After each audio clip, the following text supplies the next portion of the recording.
welcome to my tent, a place to hear life experiences, different opinions, a range of journeys, and a viewpoint different than our own. A place to challenge our own thoughts, a space to learn a little bit, and I promise some fun along the way. I believe we're better when we let a range of people into our tents, so welcome to mine.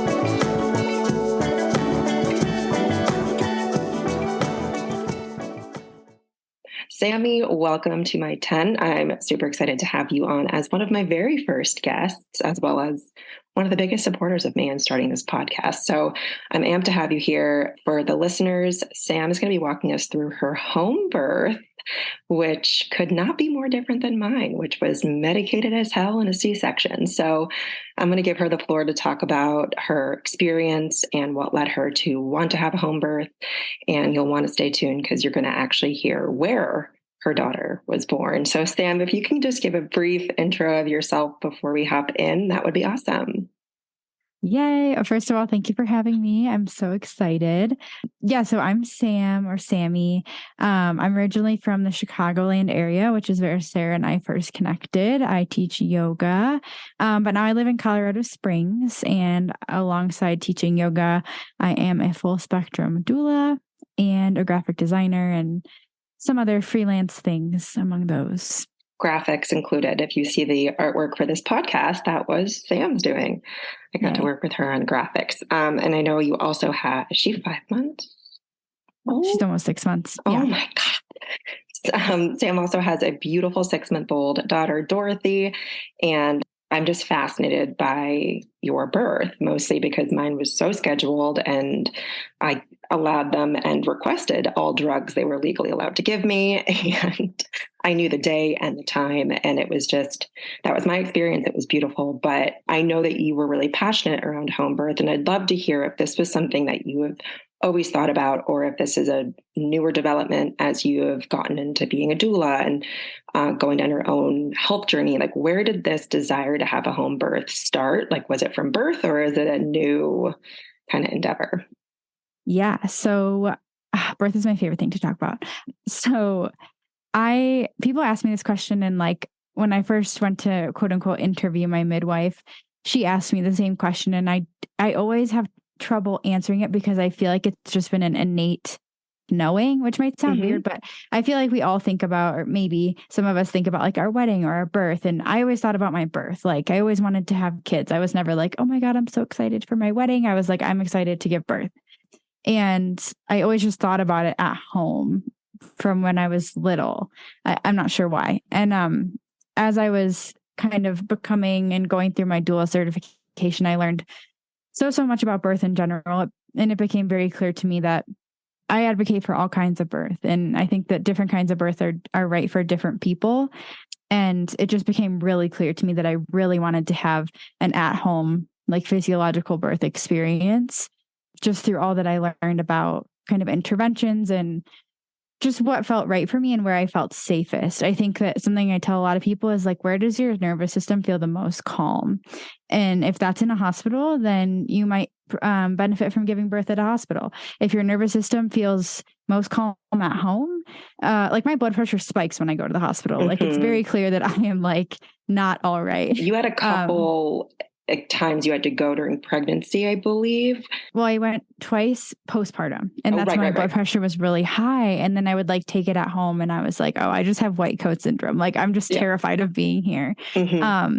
So my nervous system felt most calm at home. And we all know, or we might not know, but most of us know that the nervous system is directly connected with just our comfortability and how we move through contractions and how we even like open the body to give birth. So if your nervous system is not calm, you're going to have a problem giving birth in that space. Right. So I just knew that in my own home was going to be the most comfortable for me. Yeah. I actually felt my nervous system was most common in OR. And that's just what happened for us. And I think it's so cool that you had this experience, but also within being a doula, you get to support others through their journey and asking them those same questions of, what do you envision? Where do you feel like you would have the most like sense of peace? And you get to then guide them through the journey that they're going to have, which is going to be different than yours and mine and Susie Q's down the street. So that's pretty cool. And I feel like you always knew and you led with that. I know you're a big believer of like sticking with your intuition and not getting kind of pushed around. Did you feel a lot of pressure from people and unsolicited advice? Like, I'd love to hear a little bit about the thoughts and commentary people were giving you, because you were very open about it. I'm sure you got some pretty interesting comments as you were telling people you were going to give birth at home. Yeah, it's so interesting. Like, as I'm sure you've experienced with your fertility journey, people get so weird about what they're saying. And like when they're uncomfortable, they just like blurt stuff out. And you're Mm-hmm. like, what are you doing? Like, you know? So yeah, I didn't get much pushback from my family only because they know me very well and they know that I have a very strong personality. And I think they trust me / they're afraid to push back sometimes because they know I'm confident in what I'm doing. So I didn't get much pushback from my family. Rick was super supportive, like from the get go, and really delved into like all things birth, and like is just, was listening to birth podcasts and watching home birth videos, and is like also super passionate about birth. So that was really affirming. I think, yes, strangers all the time. Well, first of all, people just ask, what hospital are you giving birth at? Which Yeah. maybe like it should be a different question, right? Like, where are you giving birth is a fine question to ask, other than like, what hospital are you going to? And people like to say like, oh my gosh, you're so brave. You're so brave for giving birth at home. And again, like, I feel like I would be more brave if I gave birth in a hospital because Yeah. I don't like the hospital. Mm-hmm. So, sometimes it was annoying. I think during pregnancy, I don't know if you felt this way, but there comes a point where you just don't care anymore. You don't have the energy to care. Like you're You're just like, so big and you're so tired. It's don't cross me at a certain yeah, point. But I'm glad that you were vocal about it, because that's how you start to get people, hopefully, and some people are just never going to get it, but to challenge your own opinions on, why do I care so much about what someone else is doing? Like, you're not telling yeah, anyone what to do. You're not saying you're dumb for going into hospital. You shouldn't do that. You're saying, this is what I wanted to do. You know your body, not to mention you were extremely educated and informed, which I think is maybe why some people shy away from it. They just don't know and they haven't taken the time to research and understand. So, like, what types of things were you doing going into pre-pregnancy and then during pregnancy preparing for home birth? Was it podcasts, books? yeah. So the doula certification for me was incredibly helpful. I didn't do it for myself.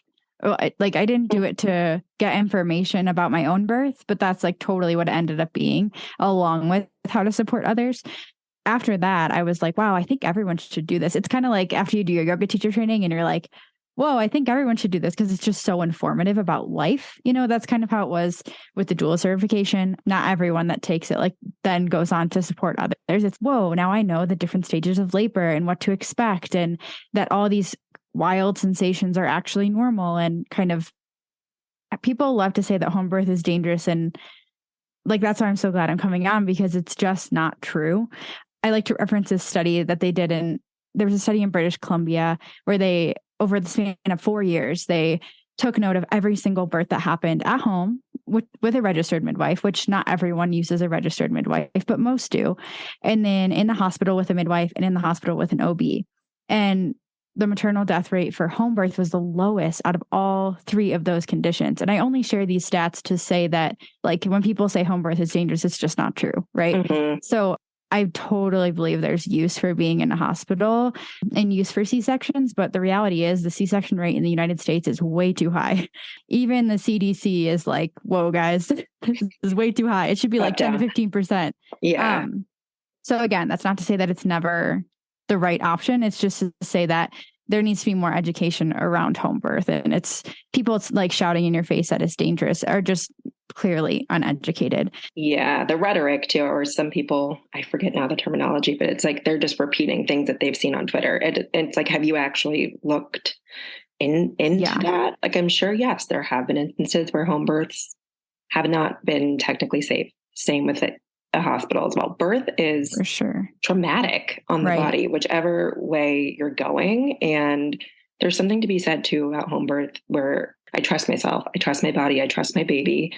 And the whys behind what a contraction is, what a contraction is doing. Did that help you feel more prepared to give birth? Yeah. Like you said, birth is traumatic, and there's a huge amount of trust that goes into pregnancy. and Mm-hmm. birth in general. Like a lot of my clients will be like, I have all these fears popping up. And I'm like, good, it's scary. I mean, the reality is that not everyone survives birth, and Mm-hmm. that's really scary. And so I really encourage people to talk about that instead of just be like, well, I just need to push those thoughts away. Positive affirmations, like it's good to have positive affirmations, but at the same time, you have to work through those fears. So it's not like I went in having zero fears, but I did feel prepared. I found a balance between consuming some information, and toward the end I was like, I don't want to hear any more birth stories. I'm good. Like it's okay to protect your peace like through your whole pregnancy. But even at the end I was like, I need zero birth stories. It's going to happen the way it's going to happen. And I do think that our babies choose their birth in a lot of ways, and based on their like positioning or just what we're feeling throughout the experience. So I felt super confident and super prepared, and my complete honesty of the situation is that it was way harder than I thought. Mm-hmm. I Yeah. did go into it feeling very confident and like I was going to breathe and and I cried and screamed, and that's okay. And I don't regret it at all. I'm so happy I gave birth at home, but it was way harder than I thought. Okay. Now I feel like it's a good time to transition to the actual birth part. And we'll back up to just 2 seconds before. What was it like waiting to go into labor? Because I never had to. I would love to hear your POV. Yeah. So I wish I could say again that I handled it with grace. I was so impatient toward the end because I experienced prodromal labor, which if people aren't familiar is you feel like you're in real labor, but it just lasts for days/weeks. So they're not Braxton Hicks. They are productive contractions. So they're ripening the cervix, but they're not like, you're not in the first stage of labor yet, basically. So it's like this really weird interim where you're just like in this haze and you don't really want to go anywhere because you're like kind of having contractions and losing like your mucus plug, but you're like, okay, I guess I'll just be at home. And I felt I wanted to be at home a lot because it's like that nesting phase and I really didn't want to go anywhere. And Well, you're tired. But toward the end I was like, and exhausted. Yeah. So each contraction I would have, I'd be like, okay, let's do this. And then it's like, oh, well, this is prodromal labor. So I kept getting in and out of the zone. And it's a really hard mental game when that's happening. So again, not my favorite phase. I think it was at night too, right? So you finally go into full-fledged labor and it was like what, 8 p.m.? Yeah, it sucks because you've been up for the whole day. So I went to a prenatal yoga class that I would go to every week. And during the class, it was like, I don't really feel well. And like, I was in labor, but I didn't know. Yeah. So, and I was like, oh, I kind of feel like I'm going to throw up. These contractions kind of hurt. And then I got home and I think like my body knew that I was home and that I was safe. And it was like, boom. And then I just started getting super intense contractions. So, oh God. Okay. So take us through from when that happened. And like you were in labor for how long? Well, let's see. I went into labor around 7 p.m. and then I had her at like 8 p.m. So like 12 hours ish. Okay. 12 to 13 hours. Yeah. So within that and like walking through some of these phases, but what was that process like from going into like labor and then that intensity and then ultimately to when Dory was born? What kind of happened in that 12, 13 hours? Yeah. So yeah, this won't be every detail, but I'll do my best to summarize the experience. Yeah. So, well, I was so glad that I was at home. Like, I can't imagine having contractions in the car, first of all. And most people, like, get in the car and have to go to the hospital. Or if they're having a more, I'll call it a last minute C-section, they have to have contractions while, like, they're laying there having contractions while they're getting hooked up to everything, etc. So, more power to you if you had to have contractions lying flat on your back still. Like, that would be rough. But yeah, so immediately I was like, this hurts this hurts a lot, and I was like, okay, you got this. So yeah, I went into it with a pretty good mindset, but in the back of my mind, I was like a little bit bummed that it was in the evening because I was like, shoot, I'm so tired already. I know. So we call the doula and she comes over, and at this point, looking back, I was pretty chill. I was sitting on the ball. I was bouncing. I was like doing some moaning, and the doula was like, you got this, you got this. And I'm like, yeah, I know, like, I'm good. And then things start to progress, and it's all a blur. I mean, the pain is so immense that you just kind of like dissociate. Yeah. But I was doing pretty well. And so we're like, okay, when should we call the midwife? Because ideally you want the midwife there just for a couple hours. When you're like in that transition stage is when they should come and you push. They're there for the pushing stage, not for all the labor leading up to that. Right. So my contractions were about like 2 minutes apart. And that's usually like some sort of transition, like transition is coming. And so I was like, okay, I think this is going to go by pretty fast. So, and the midwife kind of listened to a couple of contractions on the phone with me and was like, okay, those are pretty good contractions. I'll come. They're like pretty good. They like fucking hurt. Yeah, word choice, right? They were productive, right? She knew that. So she gets here and we have a pool. So we have a birthing tub. So that's always an option for like, if you're having a home birth with a midwife, they'll provide or have you order a pool. So they filled up the pool and she was like, okay, you can get in the pool whenever you want. And I was like, okay, great. So I get in the pool and my contractions like really started to slow down, which is really common. If you're not far enough in labor and you get in the water, things will start to slow down because it's really cozy. So your body's like, okay, I can pause. And I was kind of pretending like, I was like, maybe they won't notice, because the pain was managed. And I was like, maybe they won't notice that things are slowing down. And of course they noticed. And they're kind of like, you should probably get out of the pool. Like, we need to get things moving along. Like, not we need to, but we don't want to draw this out for longer than it needs to. So I was like, oh, fine. One of my least favorite parts was getting in and out of the pool. I mean, my temperature was, I literally said, I'd be like, I'm freezing, like fill the pool with more hot water. And then they'd fill it with hot water and I'd say, I'm sweating. Go give me a cool cloth. Like my temperature was fluctuating like crazy. Then I'd get out of the pool and I was wet and like basically naked. So I'm freezing. Right.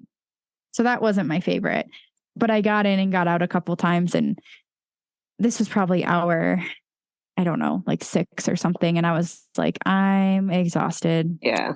I would love a break, And they're kind of like, yeah. It's not how that works. I bet, So she was like, why don't you try to take a nap? And this is really common too. And I used to be like, what do you mean nap? And let me tell you, it is possible. So I would sleep for a minute, literally 60 seconds, because you're so tired. So you fall asleep for 60 seconds, you have a contraction. I'm like screaming and moaning, and then I fall asleep for 60 seconds. So it's like this weird rest kind of thing. Was Rick just watching you, like unsure what to do with his hands because you're passed out, then you're up? What is Rick doing? I will say the entire time the doula was giving counter pressure, holding my hips, holding my hands, and it was so comforting. And to be quite honest, I didn't really care if Rick was there or not. I was so focused on my inner world and like moving through the experience that I did not care who was pushing on my hips. I did not care who was next to me. It just needed to be someone. Mm-hmm. Because in those moments, it's like the hardest moment that I think I'll ever go through, right? It's like you're at your darkest, most challenging moment. And you're just like, I need someone help me. Yeah. And whoever's there is there. So Rick was there. I mean, but he'd like go grab a snack or whatever. It's because I didn't really need him there because the doula was there the whole time. So when I napped, he napped. So he was sleeping next to me and somehow sleeping through me screaming. And the doula was just pressing on my back. And I will say like intermittently. So there's a nurse that came with the midwife who checks the baby's heartbeat if you want, like every 30 minutes to an hour. So she was just making sure that the baby was coping well with the contractions. So she would come up and I'd be like, get away from me. And she'd have the Doppler and she'd be like, we're going to check. And I'd be like, oh, okay, fine. And for those that don't know, we have like a multi-level home. So we have a loft, a main floor, and a basement, and our bed's in the basement. So I took my nap. And then like getting back up the stairs was horrid, right? Because you're like in this immense pain. The contractions are coming like hour after hour. So I make my way back upstairs after the quote unquote nap. And I like collapse onto a chair and I'm like, oh, I'm having a contraction. And the midwife did this like glorious back rub thing. And I was like, whoa, like that was amazing. Because the midwife, again, only ideally is supposed to be there for a couple hours. And she has now been here for like 7. And she is pregnant and she's exhausted. So she's kind of like napping. Bless her. She's like, in the first trimester. Yeah. So she's napping on the couch, which is really common for home birth. Like the people that aren't needed just kind of like hang out, eat snacks, rest, whatever until they're needed. It's Well, it's great like 2 for a.m. at this everyone. point. It must Yeah. be wee hours of the morning. So everyone's probably backwards on time. Yeah. The photographer was there the whole time as well. Like, bless her soul. So yeah, about midway through the experience, I basically was like, I think I need this to end. I need to push.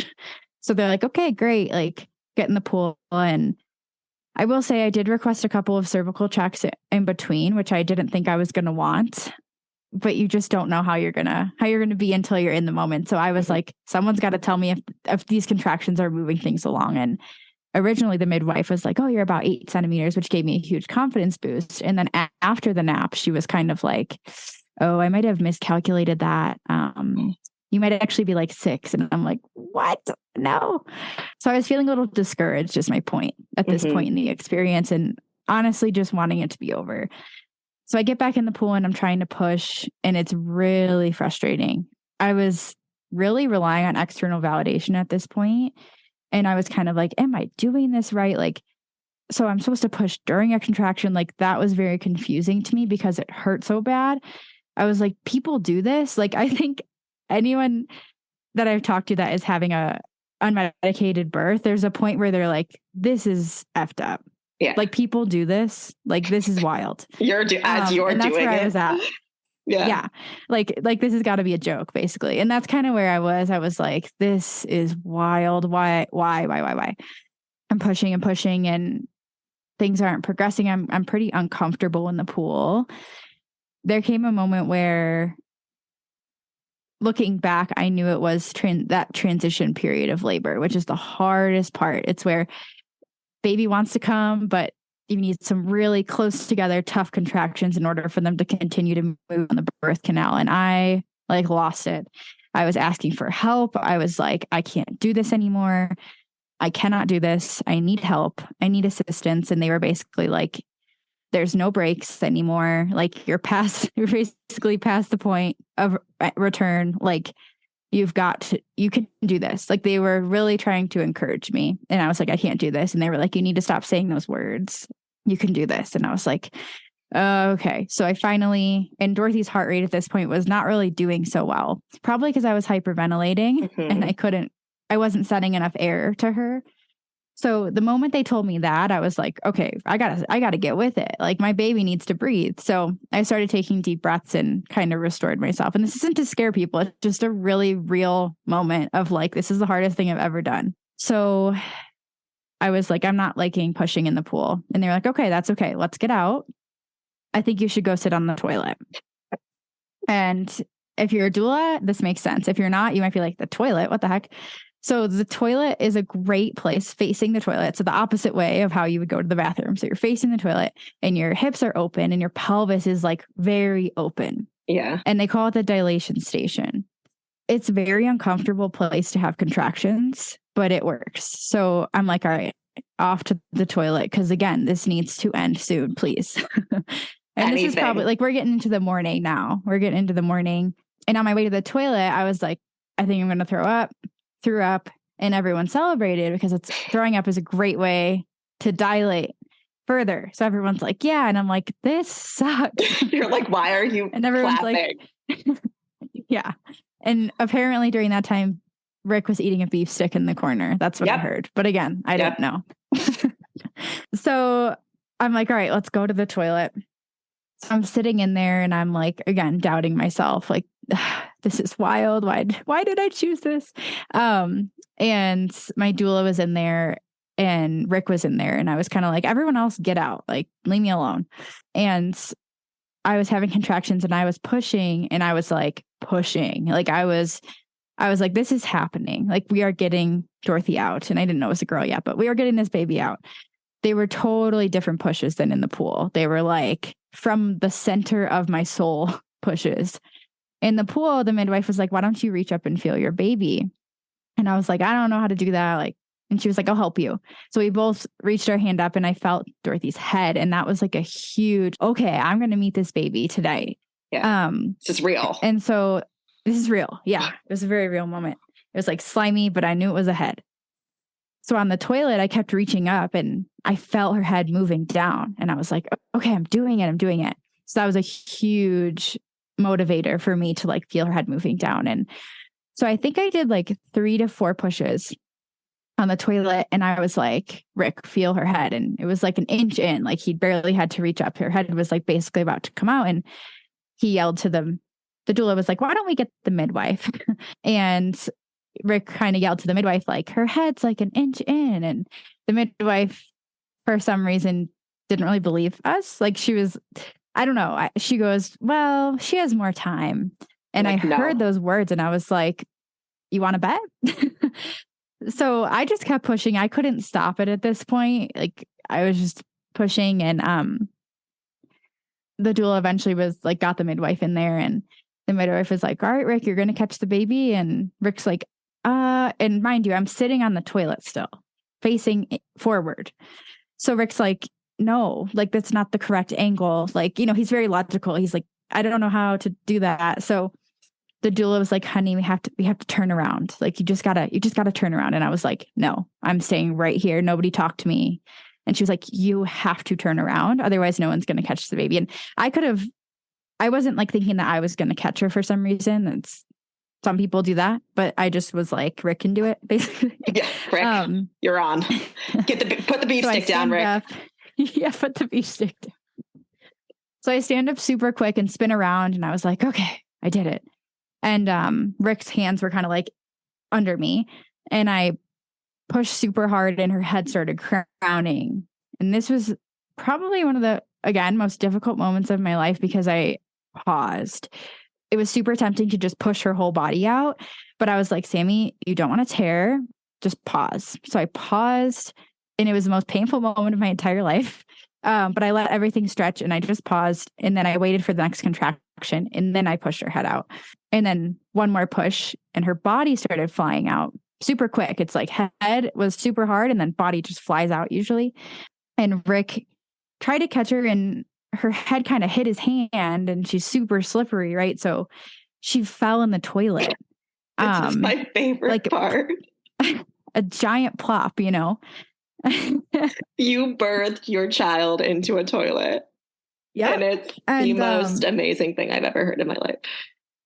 Yeah. So I immediately stood up and was like, oh my God. I was like, is that okay? I look at the midwife and the nurse kind of comes rushing in and the midwife was totally chill about it. She was like, she's fine. She like picked her up and she just put her on me and she was like, talk to your baby. Cause the baby was, I think Dorothy was just a little bit stunned. Like she didn't cry right away, which is very common. And she was like, talk to your baby, talk to your baby. And I was like, okay, like you're so safe. You're so safe. And I sat back down and I was holding her. And then she immediately started wailing, probably because she just hit her head on the toilet. And welcome to the world. So I technically had a water birth. Okay. You weren't in that pool, but you were in water. You were in water. But that's so part of your story. And I love that you embrace that part and you will tell your daughter that one day and it will be such an important, like pivotal moment of how she came into the world. And I love that for you. And I love that that's how she arrived. And right after, were you like, holy shit, what just happened? Like what, now that the pain of contractions well, I don't know. Do they subside again? I've never had one. Yes. Right after she's born, you're sitting there with her. What was your body doing? And what was your mind doing? I mean, I have never been so proud of myself in my entire life. Like from my center, I was like, I just did the most badass thing that I will ever do in my entire life. And I was just so, it's like when we go through something super difficult and then we come out the other side, there's no feeling quite like it. And even just like, I was just pregnant, you know, it wasn't just the birth itself. It was just like, wow, I just did this whole thing. And the best part about giving birth is that you're not pregnant anymore. Yep. I know some people love being pregnant. I am not one of those people. Nor was I. So, all the symptoms just go away. You know, you have a slew of other things to handle, but I didn't feel pregnant anymore. And I was so happy about that. And I think the main I mean, there's so many things that I loved about giving birth at home, but one of my favorite things was then I just got to go lay on my couch and like everyone was there and it was like kumbaya. And then, I got to just decide when I wanted Dorothy to be weighed. And it was just Dorothy and me and Rick and my doula, and everyone was just like super. I mean, there's oxytocin just flooding my body.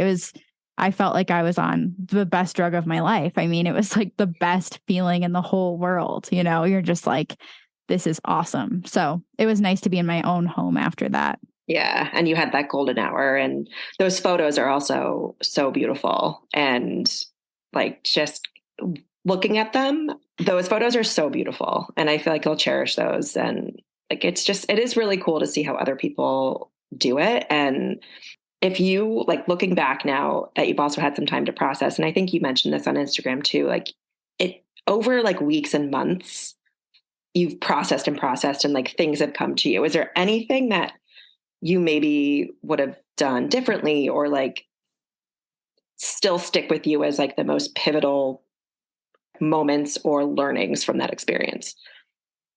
Yeah. I mean, there's a lot, but to sum it up, like I think birth is another thing that really teaches us something, and moving through pregnancy really teaches us something. And photos, I think people look at the photos and are like, wow, you had this perfect home birth, and I wouldn't have done it any other way. And I plan to do it again, but there was a lot going on in my head, and I felt that I was really relying on external validation. And I believe that began with when I first became pregnant. I had a very anxious pregnancy, and there's just a lot of things I would do differently next time in terms of like prenatal care. But I think in general, I was surprised by the fact that I wasn't like confident in my body through the experience. And I don't like blame myself for that. And even Rick was like, I would have never guessed. Like you handled that so beautifully. But to me, I was like almost disappointed that I didn't feel how I thought I was going to feel. And it's fine. I mean, of course I didn't, right? I didn't know what to expect. And it just taught me that like, I do still have things to work through around like anxiety and confidence in myself, and not relying on like external people to tell me, even just like when to push. Like I kept asking these questions that I knew in my body, but I wasn't trusting of that. So that's one thing that I look back on and am kind of like just still processing a little bit. Yeah. But yeah, it's just wild to look back, and these moments will like flash back in my head, like good ones and not so great ones. And, one of the best ones is feeling her head for the first time, and just that feeling of the post-birth bliss. But yeah, I still have a lot more processing to do, to be honest. Yeah. Well, you don't know what you don't know. And our worldview is always shaped by our experiences. And that was an experience you hadn't had yet. And I think that's where a lot of people get caught up about anything in life, is they think they're going to feel a certain way or do things a certain way. But listening to stories like yours and opening your mind to saying like, I want to hear what their experience was and their experience was, because maybe they want to have a home birth or maybe they don't. Maybe they want to do whatever, but you don't know how you're going to feel in those moments, and you don't know exactly how you're going to handle things. I feel like I black out random parts of my birth too. Like I projectile vomited. And I always forget that. Yeah, it was fun. Yeah. Yeah. But it was wild. And I am so, so happy that you have your beautiful baby. She is so sweet. She is so stinking cute. I know. And I get to meet her soon. I know. She gets to meet Roden. Yay. I know. And you have just been such a wonderful, support for me as a mother and during pregnancy. And I so appreciate your vulnerability. I can't talk. And just willingness to tell your story on here. I think a lot of people will really enjoy hearing it. I know I do, even as someone that had a completely different, and I will never say never, but I'm done with kids. So yeah, that was it for me. But I so appreciate your time. And if you want to tell people where to find you, you can do it. And I'll tag everything in the show notes as well. But where can people reach out to you if they have questions or just want to connect with someone awesome? Totally. Instagram's a good place. Samantha Rose Wellness is my handle. I talk about like birth and parenting a lot now, I guess. It used to be more like wellness in general, but some yoga stuff. And then SamanthaRoseWellness.com. I lead like homeopathy study groups and other things. But yeah, definitely shoot me a DM. I'm always down to chat. And you've also been such an amazing resource. I love that we do things differently. We agree on a lot of things and we do a lot of things differently as well. And it's been such a great perspective for me to have. And just like the entire point of your podcast is just amazing. I think you're such a welcoming person and you really do take in so many different perspectives. And I admire that about you. And I try to be that way. I'm not always like that, but I try to be that way. And it really just helps shape my worldview more confidently. So yeah, I appreciate you. Thank you. Okay. It was so great to chat and connect with Samuel. She's the best. Yay. Thank you. Bye.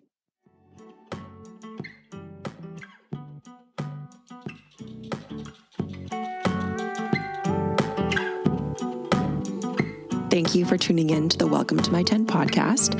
I hope you had as much fun listening as I do recording. I am so happy to have you here and see you next episode.